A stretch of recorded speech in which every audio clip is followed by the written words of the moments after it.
Problématiques, enjeux et perspectives. M. Samb est revenu sur l'histoire, l'avènement de l'islam au Sénégal, mais il a aussi parlé en profondeur, Fatih, de l'enseignement arabo-islamique au Sénégal, de la place de l'enseignement arabo-islamique au Sénégal, de la place occupée. Alors, Assoumben, une nouvelle succulente d'ici le maître de cérémonie. Nous l'écoutons. Voilà, avec le maître de cérémonie.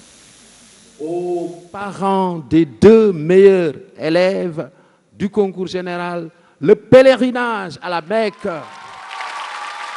Merci, excellent. Non, doyula. Ça vaut des applaudissements à se faire entendre à Ziguinchor.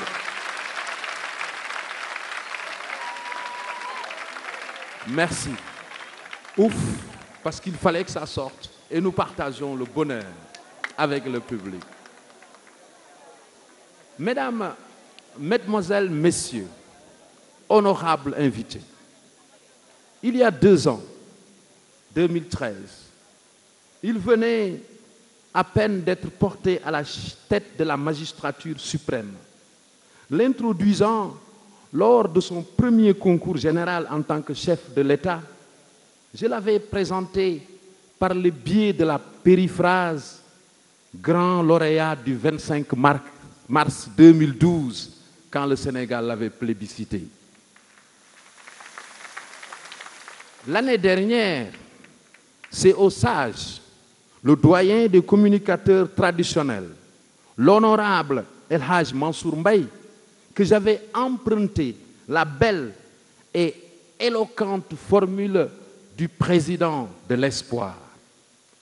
Eh bien, cette année, je vous prie d'accueillir pour sa réponse au discours d'usage et aux mots du parrain, celui qui est en passe de devenir, aux yeux des Sénégalais, de l'Afrique et du monde, le grand bâtisseur de l'émergence. Son Excellence, M. Macky Sall, président de la République du Sénégal, pour sa réponse au discours d'usage. Ce pilier de l'islam, alors le chef de l'État. Le chef de l'État qui va répondre au discours d'usage du professeur Moussa Samb. Avec son écharpe. Voilà, écharpe remise par... Monsieur le Président de l'Assemblée nationale, Monsieur le Premier ministre, Madame la Présidente du Conseil économique, social et environnemental, Messieurs les ministres d'État, Monsieur le ministre de l'Éducation nationale, Monsieur le ministre de la Formation professionnelle, de l'apprentissage et de l'artisanat, Mesdames et Messieurs les ministres, Mesdames, Messieurs les membres du corps diplomatique, honorables députés et membres du Conseil économique, social et environnemental, chers parrains, professeurs Souleymane Bachir Diagne, chers enseignants, chers parents d'élèves, chères lauréates et chers lauréats, distingués invités, Mesdames et Messieurs, la présente cérémonie de distribution des prix aux lauréats du concours général m'offre l'occasion de me retrouver avec la communauté éducative pour célébrer nos brillants lauréats, dont le parrain cette année est l'éminent professeur Souleymane Bachir Diagne. L'édition 2015 est également une occasion pour réfléchir ensemble sur la problématique, les enjeux et les perspectives de la contribution de l'enseignement arabo-islamique dans la construction du Sénégal moderne. Je voudrais d'emblée féliciter le professeur Moussa Samb pour la qualité de son discours sur l'évolution et l'importance de l'héritage arabo-islamique dans le patrimoine national et le développement de notre pays. Je lui ai dit aussi tout à l'heure, professeur, je crois que je vais vous recruter comme répétiteur en arabe, que j'ai besoin de renouveler mes hypothétiques connaissances. Et donc, je vais aussi reprendre l'alphabet pour pouvoir avoir une bonne lecture, je n'ai pas honte de le dire, une bonne lecture du Coran. Il a su, le professeur, montrer avec brio la spécificité de notre pays, profondément enraciné dans les valeurs de civilisation africaine, tout en étant ouvert, poreux à tous les souffles du monde oriental comme occidental. Ces valeurs fortes que nous avons en partage sont le ciment de l'unité de notre nation. L'État, comme le stipule la Constitution, a la charge et le devoir de l'éducation des populations. Il crée, avec les collectivités publiques, les conditions préalables et les institutions qui garantissent l'éducation des enfants, filles ou garçons, indifféremment des origines. Les institutions et les communautés religieuses ou non religieuses reconnues comme espaces et moyens d'éducation s'en acquittent avec engagement et satisfaction. Mesdames et Messieurs, le Sénégal, République démocratique et laïque, est résolument tournée avec le plan Sénégal émergent vers un avenir assurément prometteur. Les chantiers innovants ouverts dans les différents domaines doivent reposer sur un système d'éducation et de formation de qualité, où l'enseignement arabo-islamique, à côté de l'enseignement privé catholique ou laïque, joue pleinement et entièrement son rôle dans l'édification d'une nation nourrissant une forte ambition de développement inclusif et durable. Ainsi que l'ont montré les illustres professeurs El Hadj Amar Samb, El Hadj Rawane Mbaye, Vincent Montaigne, Khadim Mbacké, Mamadou Ndiaye, Thierno Ka, Penda Mbow, ici présente. L'implantation de l'islam dès le XIe siècle est accompagnée par la diffusion et l'apprentissage du Saint-Coran révélé dans la langue arabe. Nos éminents guides religieux, à travers notamment les universités de Pire et de Koki au Moyen Âge, les foyers d'enseignement de Nioro, Tchilon, Touba, Tivaouane, Diamal, Ndiassane, Géoul, Madina Baye, Taïba Niassène, Ndiaye Ndiaye, les médersas de Saint-Louis au début du XXe siècle étaient non seulement de grands intellectuels et éducateurs, mais aussi des acteurs majeurs dans la promotion du développement économique et social de notre pays. À ce titre, vous me permettrez de citer, sans être exhaustif, le mouvement almoravide et le souverain du Tekrour, War Diaby, vous l'avez rappelé, dont la conversion à l'islam a permis une pénétration généralement pacifique de l'islam en Afrique occidentale.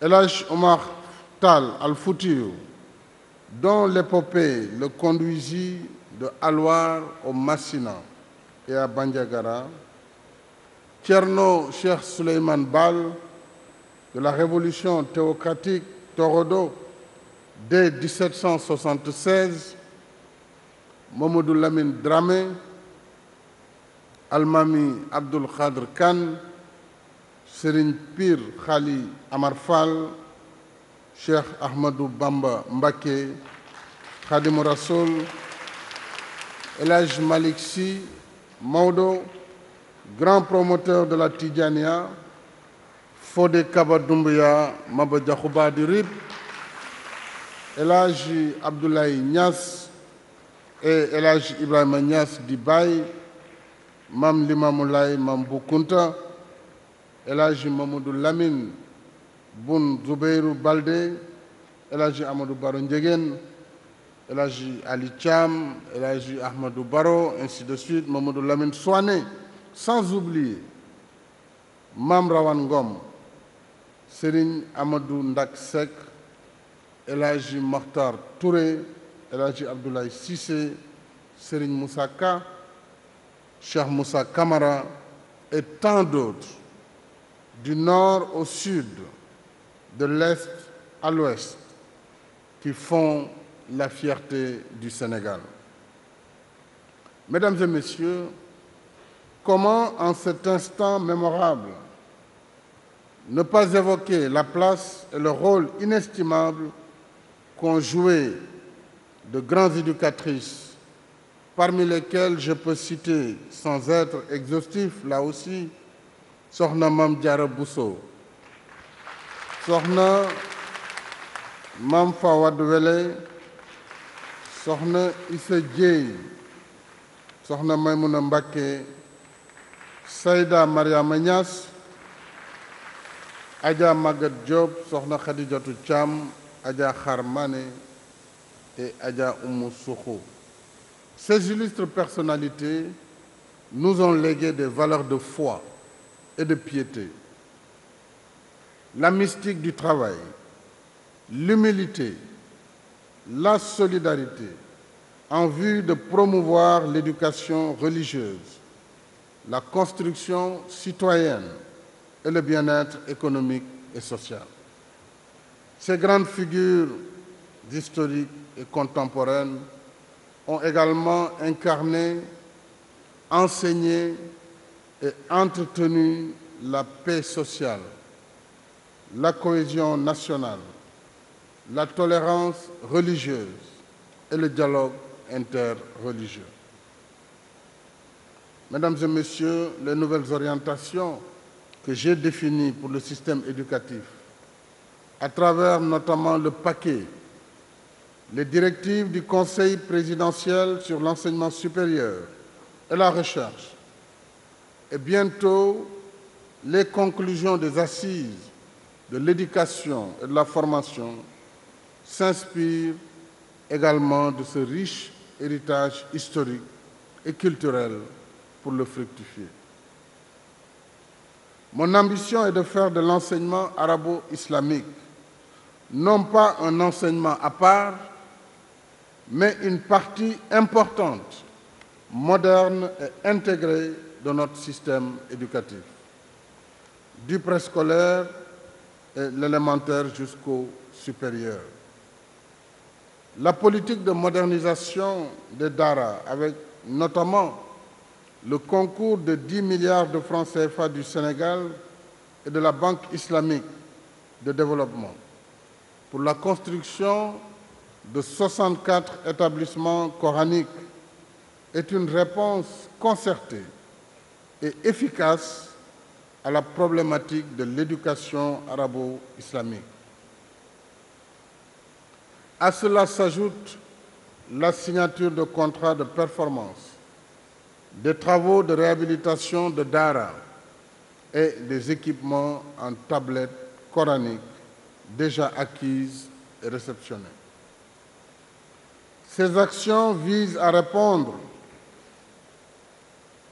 à une demande de population et à accroître le taux brut de scolarisation qui stagne, notamment dans certaines régions du Sénégal, afin d'atteindre la scolarisation universelle en perspective de l'agenda de développement post-2015. Il s'agit en effet d'améliorer notablement les conditions matérielles, pédagogiques et sociales, souvent difficiles, quelquefois liées à l'itinérance et à la mendicité des enfants dans des écoles coraniques. En outre, tout en respectant leur mission traditionnelle de maîtrise du Saint-Coran et des sciences islamiques. Les daras sont appelés à enseigner d'autres compétences de la vie courante, de même que les sciences et les technologies. La formation et l'insertion socio-professionnelle, en particulier dans les métiers porteurs comme l'agriculture, l'élevage, l'aquaculture, l'artisanat et les services, doivent y trouver leur place et jouer pleinement leur rôle. Mesdames et Messieurs, l'innovation pédagogique de taille que représente l'organisation au Sénégal depuis 2013 d'un baccalauréat arabe après le CFE et le brevet, ainsi que la réalisation prochaine du projet d'université arabo-islamique, s'inscrivent dans la dynamique d'adapter notre système d'éducation, d'apprentissage et de formation à nos réalités et besoins. C'est dans ce sens que j'ai décidé de rouvrir la section diplomatique de l'École nationale d'administration aux diplômés arabisants afin de renforcer la qualité de nos représentations diplomatiques à l'étranger, plus précisément dans le monde arabo-musulman que notre pays a reçu à 2 reprises à l'occasion des sommets de l'organisation de la conférence islamique. Je rappelle également l'adoption de la loi sur le Waqf au Sénégal, qui pourrait éventuellement assurer un financement pérenne et soutenable de l'enseignement arabo-islamique. Pour sa part, le gouvernement veillera à la diversification et à la qualité de l'offre éducative en concertation avec les foyers religieux, les maîtres coraniques, les parents d'élèves et les partenaires du secteur. À ce titre, j'instruis le Premier ministre d'étudier la possibilité d'appuyer les établissements d'enseignement religieux en ressources humaines, matérielles et financières adéquates en vue d'une éducation de meilleure qualité. J'exhorte également les collectivités publiques et les bonnes volontés à contribuer à la promotion de l'enseignement arabo-islamique. Et c'est là l'occasion pour moi de féliciter très chaleureusement le ministre de l'Éducation nationale, M. Serigne Mbaye Thiam, ainsi que le ministre de la Formation professionnelle, de l'apprentissage et de l'artisanat, M. Mamadou Talla, pour la parfaite organisation de cette cérémonie, mais aussi pour la manière dont ils conduisent les missions qui leur sont confiées et qui sont des missions fondamentales puisqu'il s'agit de la formation de nos enfants.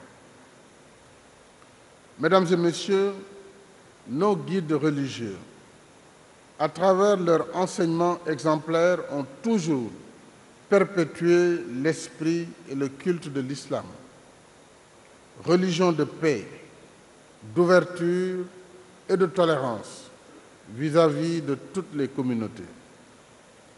L'écrivain Cheikh Hamidou Kane nous en donne une belle illustration dans l'aventure ambiguë, avec la figure majestueuse de Thierno et l'exhortation de la Grande Royale.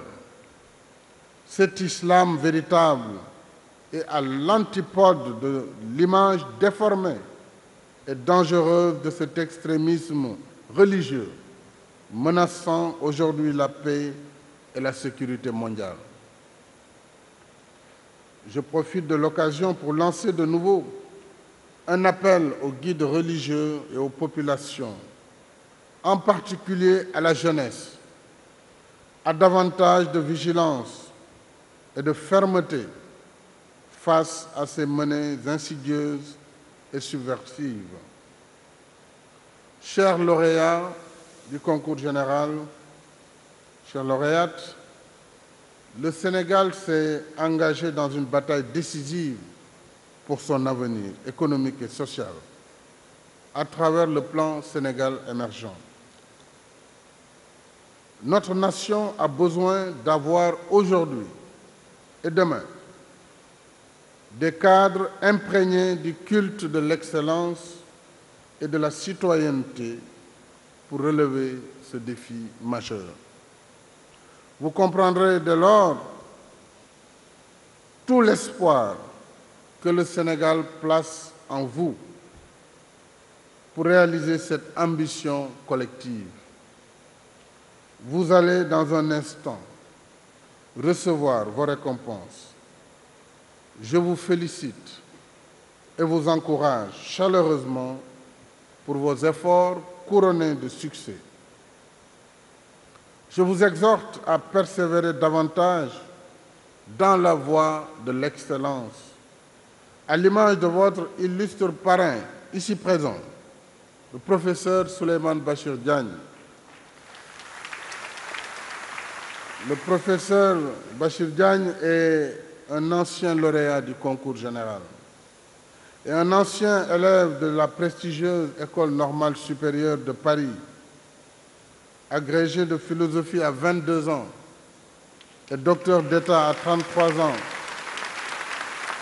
Il a enseigné dans de grandes universités comme Cheikh Anta Diop à Dakar, Northwestern à Chicago, et il continue aujourd'hui d'enseigner à Columbia, à New York. Ancien conseiller pour l'éducation et la culture à la présidence de la République du Sénégal de 1993 à 1999, votre parrain est l'auteur de nombreuses publications de référence sur la logique, la philosophie des sciences et l'islam.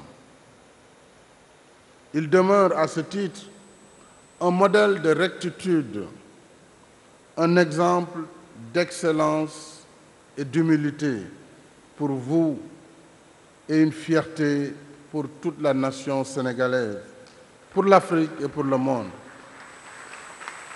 Je suis sûr qu'en tant que parrain, il vous suivra ou suivra certains d'entre vous. Veillez alors à ce qu'il soit fier de vous, comme la nation l'est de lui. Puisse son parcours exceptionnel vous inspirer dans votre volonté de réussir, de faire partie des meilleurs et de servir votre pays avec rigueur et patriotisme. Professeur Souleymane Bachir Diagne, je saisis cette occasion solennelle pour vous féliciter à nouveau du travail remarquable que vous avez mené avec votre équipe pour la réforme de l'enseignement supérieur et de la recherche. Chères lauréates, chers lauréats, je salue avec respect vos parents et vos valeureux enseignants, Serigne et Sokhna Dara, qui n'ont ménagé aucun effort pour votre couronnement de ce jour. Je vous invite à mériter leur amour et leur engagement. Chers parents et chers enseignants, je tiens au nom de la nation à vous féliciter et à vous encourager pour les efforts considérables, voire les multiples sacrifices consentis pour la réussite des enfants et l'amélioration de la qualité de l'école sénégalaise, sujet auquel je consacrerai bientôt un conseil présidentiel. Je n'oublie point nos partenaires techniques, financiers et sociaux pour leur engagement et leur soutien. C'est également pour moi l'occasion de rendre un vibrant hommage aux chefs religieux qui accompagnent l'État dans la mise en œuvre de sa politique d'éducation et de formation. Encore une fois, je l'ai fait par anticipation. Je félicite les ministres en charge de l'éducation, et de la formation professionnelle, ainsi que les entreprises et les bonnes volontés qui ont permis de faire de cette cérémonie solennelle une très belle fête de l'excellence. Je décerne une mention spéciale à la Maison d'éducation Mariama Ba.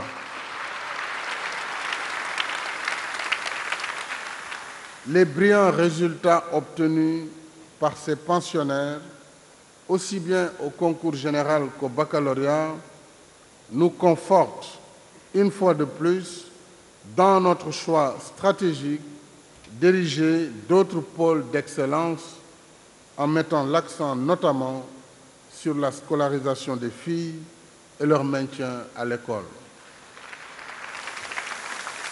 Je ne saurais clore mon propos sans partager avec vous ma satisfaction à l'égard du jeune Sénégalais Mohamed Mbougar Sarr, qui a remporté à 24 ans le prestigieux prix Kourouman 2015, en récompense de son tout premier roman, Terre Sainte, lors du 29e Salon international du livre de Genève. J'ai décidé de nommer au grade de chevalier de l'Ordre du Mérite